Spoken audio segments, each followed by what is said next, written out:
ses collègues et d'aller au travail afin d'atteindre les objectifs fixés par le président de la République.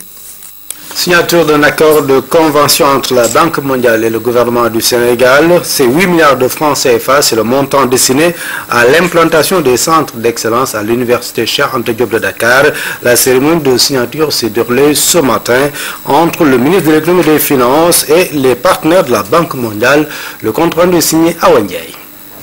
Cet accord de financement d'un montant de 8 milliards de francs CFA est destiné à l'implantation d'un centre d'excellence africain en santé de la mère et de l'enfant à l'université Cheikh Anta Diop de Dakar et d'un centre d'excellence africain en mathématiques, informatique et technologie de l'information et de la communication à l'université Gaston Berger de Saint-Louis.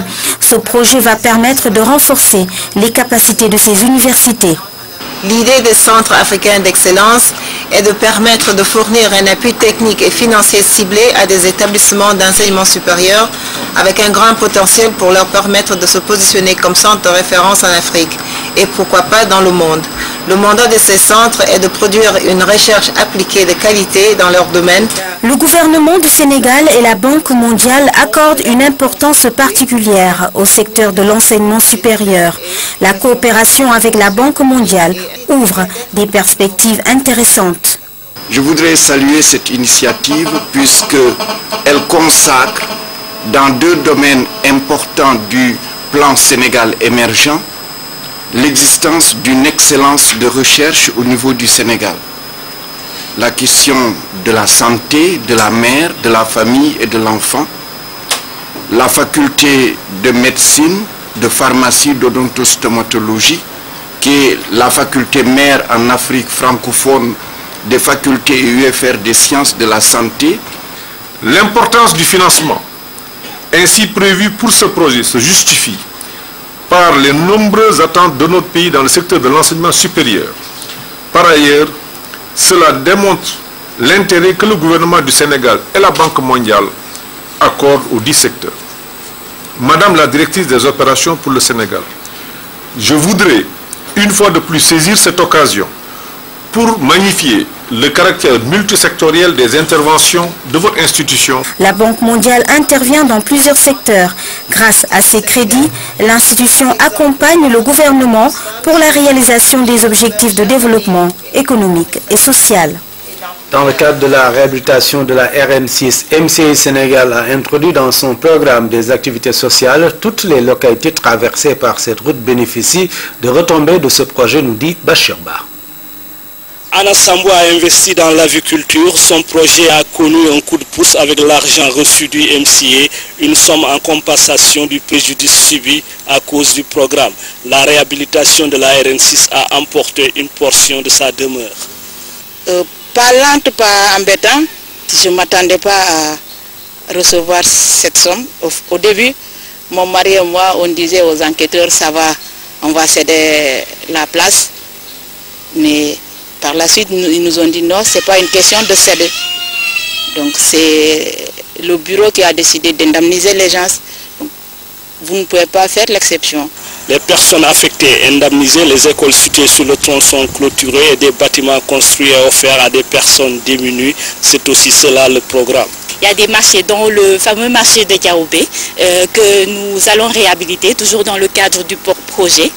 Il y a des écoles, il y a des écoles qui sont à moins de 50 mètres de la plateforme routière. Le marché prévoit aussi de clôturer. Les clôtures sont en cours d'ailleurs, comme vous pouvez voir ça sur le long de l'axe. Ce sont des écoles qui sont à moins de 50 mètres de la plateforme routière. Dans les écoles et villages, des séances de sensibilisation se font périodiquement avec les travaux de réhabilitation de la RN6. Même les animaux ne sont pas en reste. Donc, il y a d'autres actions de sensibilisation que nous menons. Sur la sécurité routière par exemple, sur la restitution, c'est une sorte d'accompagnement social sur la restitution des produits ligneux, etc. Sensibilisation sur la sécurité routière, bien appréciée puisque beaucoup de conseils ont été donnés à nos élèves et à nous tous. Cette nappe-là polarise 5 villages, 5 quartiers de la commune de Dabo. Donc elle est là pour abreuver les animaux de la zone là, les vaches, les chèvres, les ânes, etc. En dehors de ces actions, le projet emploi de la main-d'œuvre locale, l'aspect genre et celui environnemental sont pris en compte. L'objectif est de faire une route sans détruire le cadre de vie des bénéficiaires. 3 logiciels pour rendre plus fluides les services de la direction de la solde. Déjà pour le paiement du salaire du mois de juin, les salaires des fonctionnaires ont été payés sur la base d'un nouveau logiciel. Dans notre rubrique économie du jeudi, nous revenons sur le processus de la mise en solde du fonctionnaire. C'est avec Dahaba. Ce bureau d'accueil et d'information est la porte d'entrée pour la mise en solde de tout fonctionnaire. Les mises en solde de l'éducation nationale surtout, parce que c'est avec le ministère de la Santé qui constitue le gros au niveau de ministère, en tout cas les ministères les plus grands au niveau de la fonction publique. Avec le nouveau logiciel, nous donnons les numéros et la date de dépôt. L'étape suivante, le pool de saisie. Ici, tout est fait suivant l'application de la solde. Un enregistrement d'un document administratif va générer un numéro de dépôt. C'est avec ce numéro de dépôt que les autres services vont continuer le traitement. Dans la journée, on peut faire de 5 000 à 7 000 dépôts. À l'étage, la mise en solde. Mamadou Faye, chef du bureau, reçoit les dossiers de fonctionnaires issus de 7 départements ministériels via le ministère des Finances. C'est des dossiers dont la composition varie d'un ministère à l'autre. Le ministère de l'Éducation, qui a le gros des effectifs, a un dossier beaucoup plus étoffé, donc avec un certain nombre d'éléments que je peux citer. Il y a d'abord l'acte de la fonction publique, qui est une pièce maîtresse dans le dossier. Après intégration, les agents que nous mettons en solde pour l'éducation, c'était des contractuels pour l'essentiel, donc qui avaient des salaires de contractuels. Nous exigeons dans le dossier l'état des sommes perçues. Et les responsables au niveau des gestions aussi doivent faire un contrôle avant de faire ce qu'on appelle l'acceptation. Et après cette acceptation seulement, il y a que ces dossiers sont transmis au bureau administratif qui a en charge l'immatriculation. L'immatriculation, c'est affecter à l'agent un numéro. Maintenant, après l'immatriculation, les dossiers sont retournés dans les gestions pour exploitation, c'est-à-dire pour donner définitivement le salaire à l'agent si le dossier est bon. Le salaire, une fois octroyé, peut cependant faire l'objet de suspensions. Il y a des suspensions temporaires et des suspensions définitives. Bon, les suspensions temporaires peuvent être par cause de détachement ou disponibilité. Ça, c'est les suspensions temporaires. Les suspensions définitives, admission à la retraite, licenciement, oui. Et décès. Pour le rétablissement, il faut un dossier. Le dossier comprend la prise de service de l'agent, plus une lettre de la fonction publique et de la masse salariale, paraphé par notre directeur qui demande à l'agent de le rétablir. Ce document qui manque, ça peut être un motif de rejet. Dans les locaux du ministère de l'Économie et des Finances, la division informatique de la direction de la solde, un dispositif sécurisé grâce à la technique de redondance. De la redondance dans tout ce qui est équipement, donc au niveau de ce dispositif-là. Au niveau des bases données, vous avez des bases données avec donc des serveurs redondants, une sauvegarde qui est régulièrement effectuée. Vous avez pour les serveurs d'application aussi ce dispositif-là qui est redondant. Donc au niveau de ce que nous avons comme système d'information, et demain ça va pouvoir permettre que l'agent ne se déplace pas pour pouvoir suivre donc l'évolution de son dossier au niveau du traitement à la solde. Les nouveaux investissements ont permis également de décrocher un nouveau logiciel de paiement des salaires.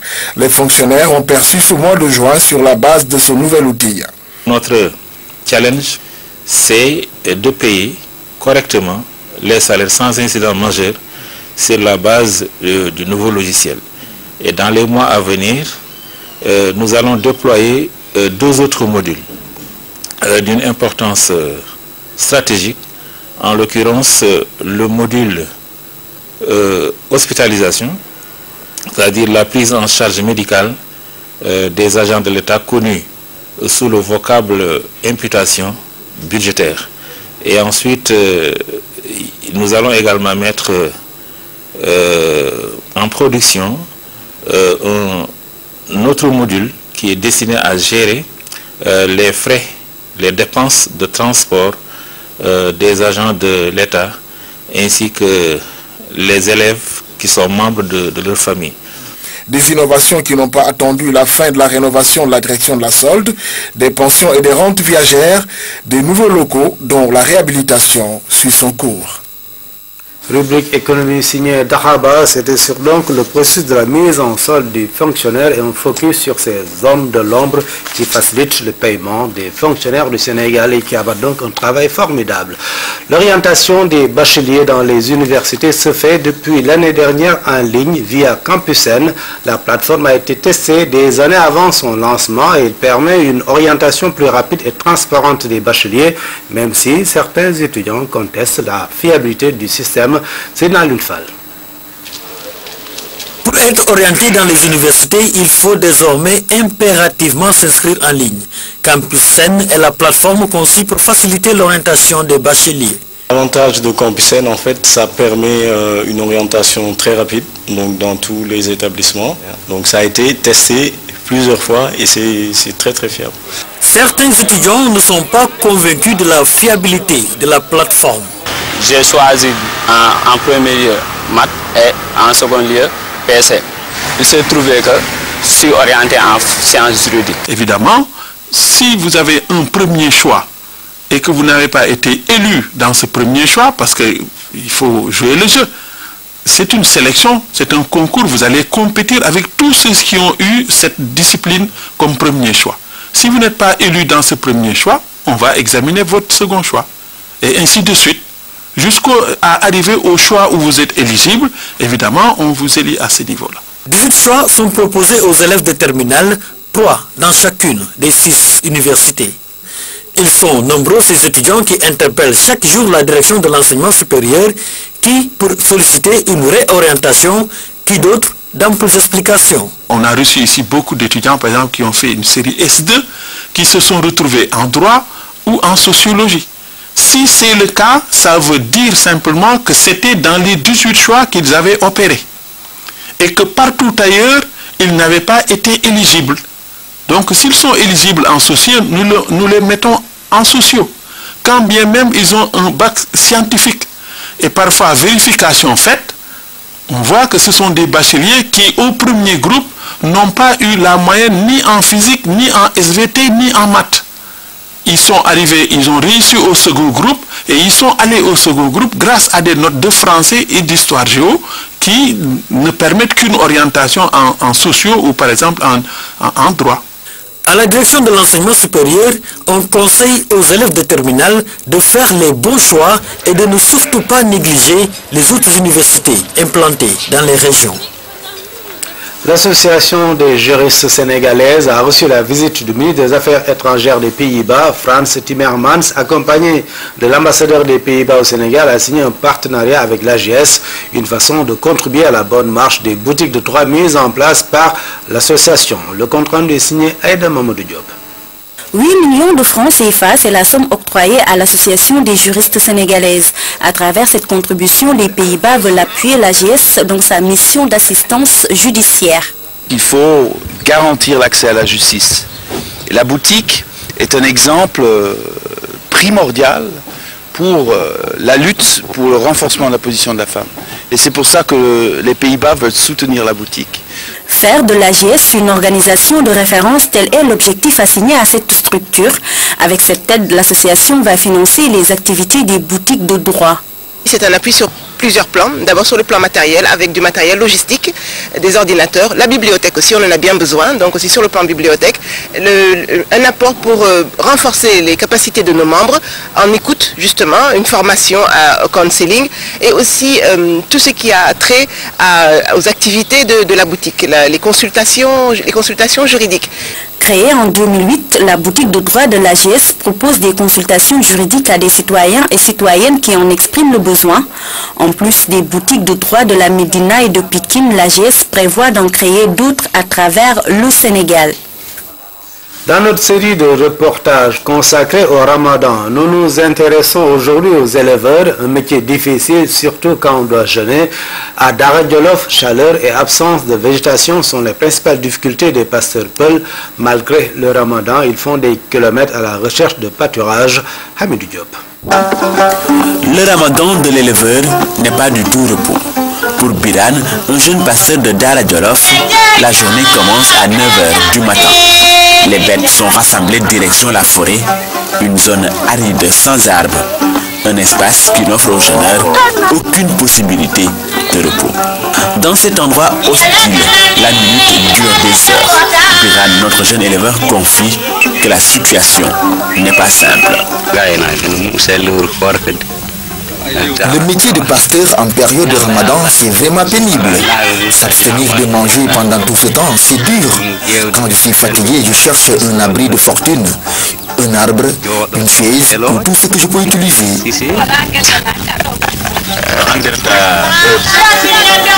Pour presque 20 000 francs, il mène paître chaque matin les bêtes. On me paye par deux, mais pas beaucoup. De 9h à 18h, les éleveurs de cette zone sylvo-pastorale subissent les affres du Ramadan, seuls avec leurs troupeaux, avec une flore quasi inexistante.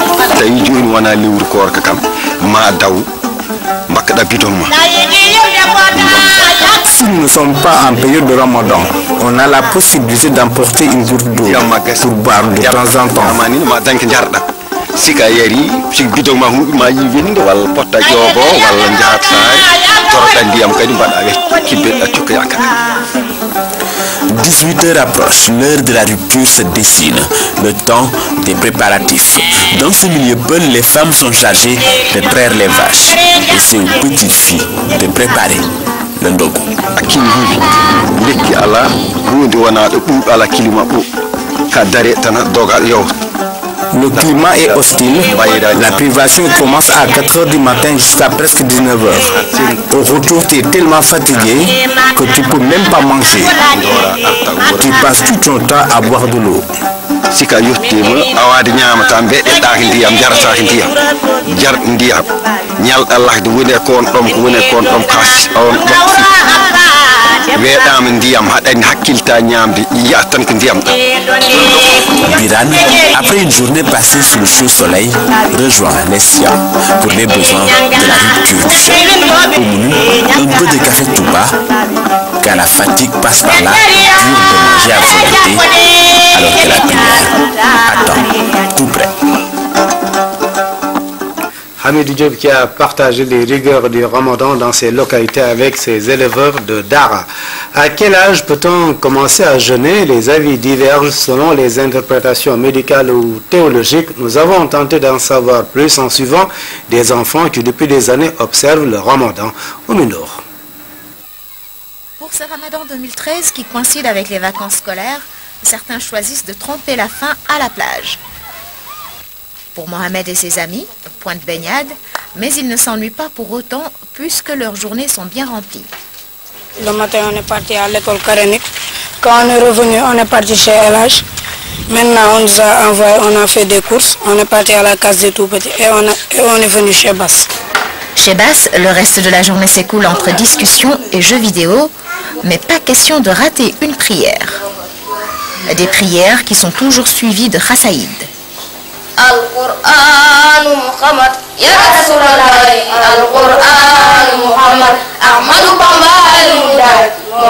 Dans cette bande dont la moyenne d'âge est de 12 ans, le Ramadan, c'est du sérieux. J'ai commencé à jeûner à 9 ans. Je jeûne parce que je suis assez grand. J'ai 13 ans, bon, c'est bon, je peux jeûner. Mais pas de triomphalisme à rajoute Basse qui avoue qu'ils n'ont pas toujours été des petits jeûneurs consciencieux. À l'âge de 9 ans, des fois, On me dit, tu as jeûné? Je dis oui, alors que je pars en haut, je mange. Je dis à la bonne de se taire. Mon grand frère m'a surpris ici, en train de manger. Maintenant, il m'a dénoncé. Maintenant, ma mère a cru, il m'a dit, qu'est-ce que tu faisais? Moi, je faisais du worgal. Quand ils ont commencé à jeûner, c'est ici en effet qu'ils venaient manger en cachette et on les couvrait. C'était pas tellement grave puisque maintenant ils respectent à la lettre les règles du jeûne. Pas grave en effet, car en islam, le jeûne se fait étape par étape. Selon la tradition du prophète Mohammed paix salut sur lui, on commence à initier l'enfant au jeûne à 7 ans, sans pour autant le forcer à le faire. À 10 ans, on y met plus de fermeté afin qu'il sache comment jeûner avant d'atteindre la majorité. En islam, une personne est considérée comme majeure dès qu'apparaissent les signes de la puberté. Vous avez commencé à jeûner à quel âge? Très tôt, à 7 ans. Et vous, madame? Moi, à 7 ans. À 15 ans. 12 ans, 15 ans. 9 ans, là, commence à voir. Est-ce que je jeûne? Chacun y va donc à son rythme, même si la médecine est claire sur le jeûne des enfants. Le jeûne n'est pas recommandé aux jeunes enfants, c'est-à-dire ceux qui sont âgés de moins de 15 ans. Les enfants sont en pleine phase de croissance et leurs besoins en termes d'alimentation sont des besoins extrêmement important. Le Ramadan est un moment de grande solidarité et de générosité. En cette période, les gestes de charité se multiplient. Beaucoup de ces bonnes actions se font face aux micros et aux caméras, ce qui en réduit un peu la portée. Sans la présence des médias, beaucoup de ces bienfaiteurs ne se feraient pas autant de soucis pour leurs semblables dans le besoin. Au nom de Dieu et pour la télé, Ngir Yalla Ngir Télé, c'est une chronique signée Oumar Diaw. Entre ceux qui possèdent en abondance et ceux-là abondants qui vivent sous le seuil de pauvreté, il devrait exister un pont de solidarité qui permettrait à chaque individu de subvenir à ses besoins élémentaires, ce qui participe de la dignité humaine. La charité, prescrite par toutes les religions et même recommandée par les traditions profanes, prend un sens particulier et une expression singulière en ce mois de Ramadan. Il s'agit d'une vertu théologale qui consiste dans l'amour de Dieu et du prochain en vue du Tout-Puissant et de lui tout seul. Dès lors, il est évident que toute forme d'ostentation qui accompagnerait le geste en ruinerait la portée, même si elle lui donne sur l'instant un semblant d'éclat cathodique. Dans l'acte de venir en aide aux nécessiteux, la discrétion est fondamentale. Or, quand radio et télévision se bousculent à ces cérémonies de donation, on peut valablement se demander le but recherché. Ces actions surmédiatisées prennent un cachet trop visible, ostensible et donc sont susceptibles d'engendrer une gêne chez ceux-là qui reçoivent des autres sans pour autant avoir moins de fierté. Et si la plupart de ces initiatives relevaient d'un business charity bien organisé et déguisé, où vont les dividendes? En tout cas, un mouvement de pleine charité publique, presque outrageant à la pudeur, se met en marche tout au long de ce mois béni, 4 semaines durant lesquelles l'altruisme et la bienfaisance retrouvent les cœurs avant de les déserter ensuite pour les 48 autres de l'année. Ici-bas, le paradis des riches est fait de l'enfer des pauvres, mais là-haut, il ne peut y avoir de confusion ou d'erreur sur les petits calculs des uns et l'exacte opération des justes. Restons dans le bloc Ramadan avec le Laylatul Qadr de Sokhna May Mbacké, fille de Serigne Touba. À cet effet, un CRD s'est tenu entre le comité d'organisation et les autorités locales. Au sortir de cette rencontre, les deux parties affichent leur confiance quant à la bonne tenue de la cérémonie religieuse. Fatimata Banelba. Initié de son vivant par Sokhna May Mbacké, fille de Serigne Touba Khadim Rassoul, le Laylatul Qadr de cette année est prévu ce jeudi 18 juillet. Pour une réussite de l'événement, les autorités locales s'engagent à accéder à toutes les demandes du comité d'organisation. Par rapport aux demandes en matière d'éclairage et d'électricité, d'approvisionnement en eau, de fourniture logistique, de couverture sécuritaire, mais aussi en matière d'hygiène, de prévention, d'assainissement, alors qu'on va vers un contexte hivernal, c'est un contexte propice aux maladies, et nous ferons tout effectivement pour qu'on puisse effectivement avoir un Magal exempt de maladies, surtout d'épidémies. Au sortir du comité régional de développement, les descendants de Sokhna May sont rassurés. On est rassurés. Rassurés parce que de par le passé, en tout cas les autorités ont de tout temps respecté les engagements qu'ils prenaient. Donc il n'y a aucune raison qu'il n'en soit pas également ainsi cette année. Donc c'est pour ça qu'on n'a aucune appréhension par rapport à l'organisation, et que je dirais même qui est aujourd'hui maîtrisée. Pour cette édition, hommage sera rendu aux différentes filles de Serigne Touba. À l'image de Sokhna May Mbacké, elles ont toutes œuvré à perpétuer le legs de leur défunt père pour le rayonnement de l'islam.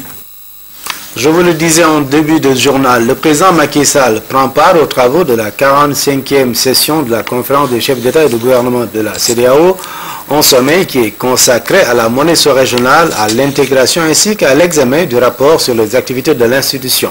La cérémonie d'ouverture a eu lieu ce matin à Accra au Ghana. Le tarif extérieur commun en Afrique va entrer en vigueur le 1er janvier 2015. L'annonce a été faite au cours de la cérémonie d'ouverture. Reportage de nos envoyés spéciaux à Accra, Youssou Sagna, Djibril Gueye, Ousseynou Ndoye et Khady Kane.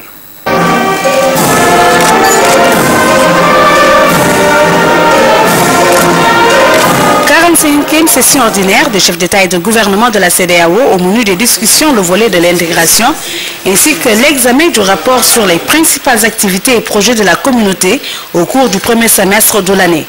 Les chefs d'État devraient également discuter de la recommandation pour l'introduction de la carte d'identité biométrique pour tous les citoyens de la CEDEAO et de la suppression de l'obligation du permis de séjour pour les populations des États membres. Au cours de ce sommet, nous discuterons du rapport intérimaire du président de la commission de la CEDEAO et nous examinerons également le point de la situation sécuritaire de notre sous-région. Nous réfléchirons également à ce qu'il y a lieu de faire dans notre sous-région pour faire face à la flambée épidémique du virus Ebola dans nos pays frères de la Sierra Leone, du Libéria et de la Guinée. L'une des recommandations clés qui figure à notre ordre du jour est l'examen de l'introduction des cartes d'identité biométrique de la CEDEAO afin d'améliorer la libre circulation des biens des personnes, entre autres au sein de la communauté. J'ai indiqué à plusieurs reprises, et c'est également ma conviction, qu'au cœur de la concrétisation de notre rêve communautaire d'intégration totale se trouve la mise en œuvre des protocoles sur la libre circulation des personnes, des biens, des services, droits de résidence et d'établissement, ainsi que le schéma de libéralisation des échanges de la CEDEAO. Les États membres ont réalisé de notables progrès dans ce domaine. En effet, les citoyens de la CEDEAO n'ont plus besoin de visa pour se déplacer au sein de notre sous-région. Toutefois, nous avons encore beaucoup de pain sur la planche. Nous avons également réalisé des progrès dans le domaine du plan commun de monnaie unique. Au cours de ces derniers jours, nous avons entendu des points de la situation du groupe de travail présidentiel monétaire de la CEDEAO sur les perspectives d'avenir. Nous avons également fait des progrès dans la mise en œuvre du tarif extérieur commun qui doit entrer en vigueur au 1er janvier 2015. En dépit de ses succès relatifs, la CEDEAO peine à atteindre son objectif principal, à savoir la création d'un vaste marché commun ouest-africain et la création d'une union monétaire. À cela vient s'ajouter les tracasseries au niveau des frontières qui sapent la compétitivité de nos entreprises. Je lance un appel à tous les États membres, en particulier les services des frontières, afin de prendre toutes les dispositions juridiques et autres pour lever tous les défis, tous les boulets d'étranglement aux échanges commerciaux, aux activités commerciales dans notre espace. La difficulté persistante auxquelles sont confrontés bon nombre de citoyens entreprenants de l'Afrique de l'Ouest pour traverser les frontières doivent être aplanies, doivent être éliminées. Et certains de nos hommes d'affaires se plaignent qu'en plus des droits de douane légitimes qu'ils doivent payer, ils sont encore confrontés à des situations qui constituent un obstacle à la conduite des affaires dans notre espace. Certains des obstacles sont par exemple la multitude des contrôles et des barrages légaux et illégaux, les temps interminables d'inspection, les exigences en termes de documentation, les retards onéreux, indépendamment du fait que les papiers soient en ordre. Beaucoup d'hommes d'affaires en Afrique de l'Ouest sont frustrés par les demandes de paiement informel importants aux frontières. Ces comportements prébendiers, en plus des exigences légales d'enregistrement, les coûts élevés de transit qui sont exigés par les États membres de la CEDEAO. Le représentant du secrétaire général des Nations Unies pour l'Afrique de l'Ouest venu prendre part à la 45e session ordinaire de la CEDEAO n'a pas manqué de transmettre les félicitations de l'Organisation des Nations Unies pour le leadership des chefs d'État africains dans la résolution des crises dans la sous-région. Nous félicitons de l'excellente coopération qui prévaut entre la CEDEAO, l'Union du fleuve Mano, les Nations Unies pour la formulation et maintenant la mise en œuvre de la stratégie pour la sécurité transfrontalière dans la région du fleuve Mano. En effet, la coordination des efforts, une action concertée pour le Sahel sont indispensables pour faire face aux multiples défis structurels et socio-économiques et sécuritaires auxquels sont confrontées les populations. 3 pays africains non membres de la CEDEAO sont invités à prendre part à ce sommet. Il s'agit de la Mauritanie, du Tchad et du Cameroun. L'entrée en vigueur du tarif extérieur commun TEC en Afrique de l'Ouest est prévue le 1er janvier 2015. Au Proche-Orient, la bande de Gaza, toujours dans l'engrenage des violences, les bombardements israéliens qui ont causé un nombre croissant de victimes n'ont pas stoppé pour l'heure les roquettes de Gaza. Malgré l'appel de l'ONU à un cessez-le-feu, plus de 30 Palestiniens ont été tués dans les frappes de l'aviation israélienne ce jeudi. Au 3e jour de l'offensive bordure protectrice contre la bande de Gaza, les dégâts infligés par l'aviation israélienne attestent d'une montée en puissance de la riposte aux salves de roquettes du Hamas. Outre les tirs contre des cibles propres aux infrastructures du mouvement islamiste, ce sont désormais des habitations qui sont atteintes et la population civile par la même occasion. À Khan Younes, une frappe a tué 8 Palestiniens, dont un enfant de 8 ans qui regardait la demi-finale du mondial dans un café. Une autre a touché 2 maisons, tuant 4 femmes et 4 enfants. J'adresse un message à cet ennemi peureux. Qu'a donc fait cette enfant innocente pour être ciblée délibérément? Après l'opération Pied de défense de novembre 2012, les Gazaouis se voient ainsi à nouveau plongés dans l'engrenage des violences et du désespoir. Nous ne voulons l'aide de personne, ni des Arabes, ni d'Abou Mazen, ni du Hamas. Nous louons Dieu seulement. Moi j'ai 2 frères martyrs et je cherche le 3e. La défense civile m'a dit on ne peut rien faire de plus. L'offensive n'a pas réussi jusque-là à faire cesser les tirs de roquettes du Hamas et du djihad islamique contre l'État hébreu, et les sirènes d'alarme continuent de pousser les gens vers les abris, comme ici à Tel Aviv. Alors que la menace d'intervention au sol est toujours sur la table et que le ministère de la Défense a prévenu que le Hamas allait subir encore des dégâts dans les jours qui viennent, le gouvernement Netanyahou a évoqué pour la première fois une porte de sortie. Si le Hamas choisit de négocier avec une tierce partie qui proposerait une solution diplomatique, ce serait vraiment bénéfique parce que personne n'a intérêt à voir le conflit perdurer. En attendant la réunion d'urgence du Conseil de sécurité à la demande de la Ligue arabe et des Palestiniens, les Gazaouis sont partagés entre l'angoisse d'une incursion et l'esprit de résistance et de martyr.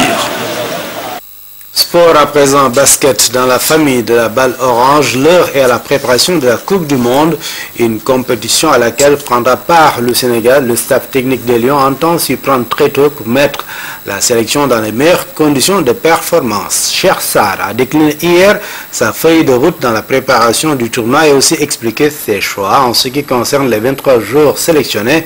Le compte-rendu est signé Seydina Alioune Djigo. Cheikh Sarr met le cap sur l'objectif, représenter dignement le Sénégal à la Coupe du Monde de basket. Avant le début de la compétition le 30 août, le sélectionneur national se donne 40 jours de préparation.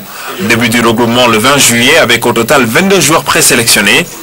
En plus des 12 ayant participé à l'Afrobasket 2013, on note le retour en équipe nationale de Gorgui Sidian. Je pense qu'il y a peut-être un peu de subjectif en rapport avec les relations que nous avons avec certains joueurs qui ont fait la préparation, qui ont fait la Coupe d'Afrique avec nous. Ces gens-là, ils nous ont montré un certain engagement et ces émotions-là restent toujours. Mais malgré tout, c'est des gens qui devraient avoir une certaine qualité dans le jeu et un leadership pour qu'ils reviennent. Et donc, ceci dit, également, il y a un aspect objectif qui est en rapport avec les objectifs que nous visons nous-mêmes.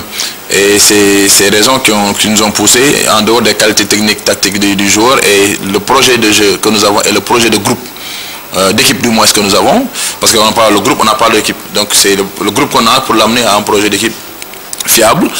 Avant d'affronter son premier adversaire dans la compétition, la Grèce, le Sénégal jouera au total 9 matchs amicaux, dont un prévu contre le pays organisateur le 17 août. L'essentiel de la préparation se fera d'ailleurs en Espagne. La sélection y déposera ses baluchons le 1er août. Le 24 août, on va revenir au Sénégal ici pour prendre le drapeau, Inch'Allah, et retourner le 28 à Séville. Cet été, les Lions vont participer à leur 4e Coupe du Monde avec comme premier objectif se qualifier au 2e tour pour la première fois dans ce tournoi. L'ambiance était au sommet au stade de Sao Paulo après la qualification de l'Argentine pour la finale. Pendant des heures, les supporters argentins ont manifesté leur joie de voir leur équipe s'imposer en terre brésilienne devant la Hollande. Envoyés spéciaux, Kumba Diakhatemar, Massiré Faye et Moussa Seydi.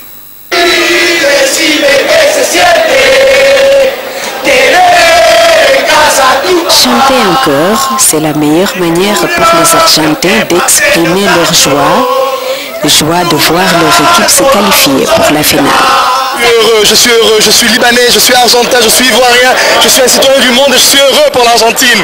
Vamos Argentina, vamos! C'était un match difficile quand même. C'est un match difficile, mais on croit et on joue avec le cœur en Argentine et c'est ça le plus important. On joue avec le cœur et on a le pape qui est avec nous, on a Dieu qui est avec nous et ce soir on a gagné et on est en finale. Et c'est un sentiment de joie, de bonheur, de plaisir. Ça fait plus de 24 ans qu'on n'a pas été en demi-finale et là on est en finale. Depuis 86, on n'a plus été en finale, on est en finale et on va remporter ce mondial, on va le remporter si Dieu veut. Ils sont tout heureux d'être en finale à l'issue de matchs passionnants. Argentina wins. Yeah, goal. Argentina, Ouzbékistan. Les supporters hollandais, eux, ont perdu certes, mais ils ne se sont pas découragés. Up Holland. The game was tight. Goal. Penalty is not game. Game is goal in the game. Je suis brésilienne, pardon, but je suis Holland tonight, but okay, let's go, right? Je suis brésilien, ma fuck, il a perdu le jeu pour l'Allemagne, il a perdu. Moi je suis pour l'Hollande. Hollande.